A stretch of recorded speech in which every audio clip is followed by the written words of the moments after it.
काय म्हणताय, तुम्ही हारलात? नाही हो. अहो, तुम्ही तुमचे धैर्य सोडलेत. अपयश हे येत असतं, पण अपयश हे फार थोड्या कालावधीपर्यंत असतं आणि नंतर यश हे येणारच असतं. बघा हां, आपण रस्त्यावरून गाडी चालवतो. काय होतं, कधीकधी उतरण येते. पण ही जी उतरण आहे ती कधीतरी संपतेच आणि मग चढायला तयार होतं आपण. आणि जेव्हा आपण उतरत असतो तेव्हा धीर खचतो का आपला? तेव्हा विश्वास डगमगतो का की आपण हे उतरण किती वेळपर्यंत उतरणार? कारण आपल्याला माहीत असतं की कधीतरी चढण येणार आहे.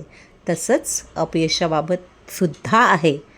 थोडासा धीर ठेवा आणि हे जे अपयश आहे, यशाची वाटचाल कधी करायला लागेल ते तुम्हाला कळणारसुद्धा नाही. हार मानू नका, धीर ठेवा, विश्वास ठेवा, चालत राहा. तुम्ही नक्कीच यशस्वी व्हाल. All the best. Chitra Raut, Swanand Investa, 9819667599.